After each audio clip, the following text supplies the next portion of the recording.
Hello and welcome to The Teacher and Beyond. And before we dive into it, I want to get this out of the way. I've now had over 36,000 sales in my Etsy shop since I started at the very end of 2018, totaling over $1 million in gross revenue, and I still have nothing here to sell you on YouTube. So if you like sticking around for the adventure of someone who is super focused on improving and growing their Etsy shop, then a huge thanks for stopping by, and let's get right to it on how to sell on Etsy for beginners, and of course, how to sell stuff on Etsy successfully. So people ask me all the time, and I read in the comments, they say, I have 0 Etsy sales. I have opened my Etsy shop and I have 0 sales on Etsy so far. Or they say, I used to have sales on Etsy and now suddenly I have none. What do I do?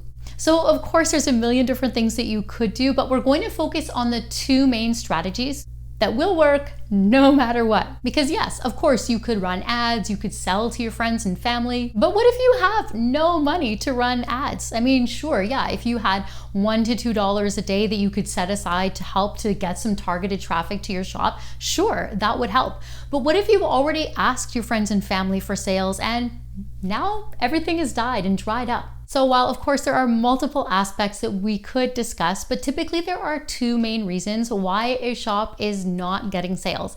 And that is, what are the products and who are the products for?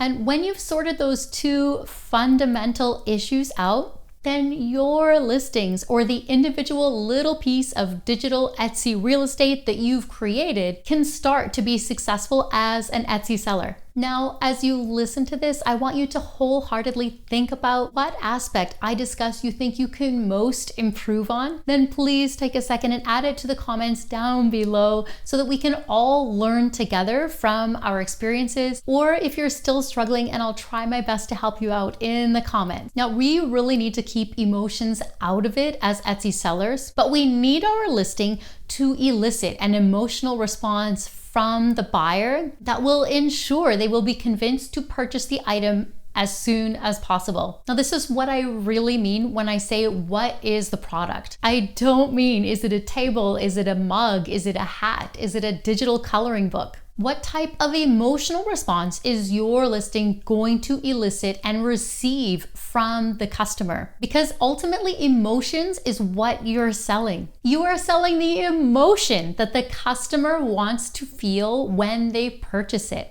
If they are giving a gift, they want to feel that their gift will be well liked. And if someone is buying it for themselves, how is it intended to make them feel? Is it to make them feel funnier or smarter or prettier? So is the listing funny or witty or beautiful? And of course, you have to ask yourself, if the economy is bad, why should someone spend their hard-earned dollars in your shop over another Etsy shop that maybe has similar items? What are the words used to describe the item to help to get the right eyes on it? What colors are used? Are the photos well edited and visually pleasing to look at? And these at least better be competitive with every other Etsy shop selling similar items. And ultimately, whether we like it or not, what emotional responses are you going to get relative to the pricing of your items in each listing, and the emotions that the customer is going to have when they see the shipping costs? You know how Etsy does these little marketing ploys, like a certain number of people have added this item to the cart?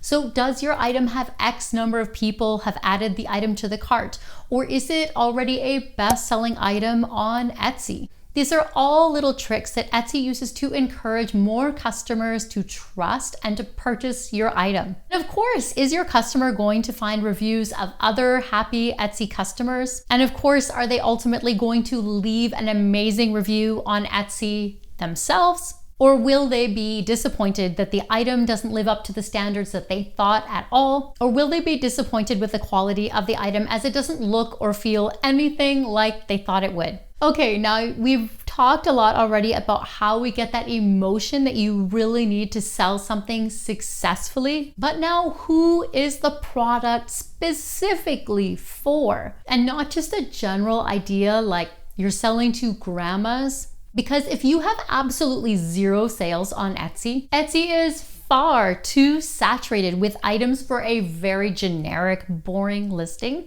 Unless somehow you already have a buyer lined up for that item that is a friend or a specific customer that's already asked for that item. But if I had to start again tomorrow with absolutely zero sales, I would be over the top adamant that every single listing has the best possible keywords and the best possible search words lined up. So the best possible keywords I can come up with in my Etsy titles and my Etsy tags, and of course my item description. I would then use the free version of eRank to find out what the search volume is for a certain phrase like oven mitts for mom. So for example, is anyone even searching for oven mitts on Etsy? Because if they're not, then you probably shouldn't sell them as such. Like maybe you're going to have more success using words like Mother's Day, or personalized oven mitts for mom for Mother's Day? Or what are the very specific keywords you can use to help to have those oven mitts shown to exactly the right buyer on Etsy?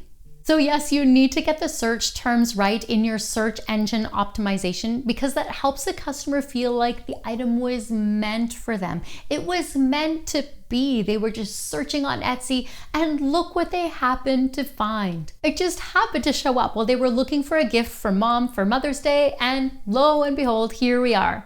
So besides these two main aspects that I've already mentioned, ensuring that your listing and every aspect about it elicits emotion to the customer in a positive way, and then knowing exactly who that customer is so that they feel like it was meant to be, that they just happened to find the most perfect item on Etsy. In addition, I would also make as many awesome and very specific listings as I possibly can as fast as I can. And I would for sure spend time pinning them on Pinterest. And there's whole other videos dedicated to that, so I'm not going to take that up. But if you get the Chrome extension for Pinterest, you can just pin away. It's really super quick.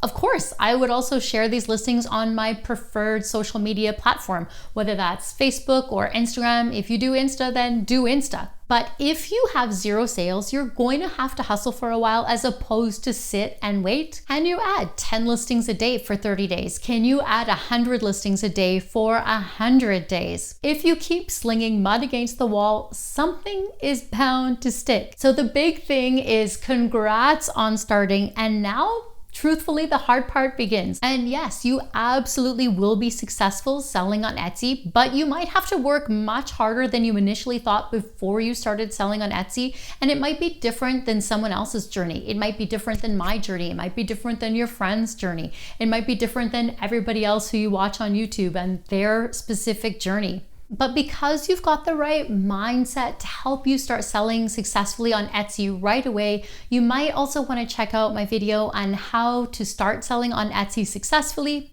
right after this one. And I wish you all the very best of success in building your Etsy shop for today, tomorrow, and for well into the future. See you later, superstar.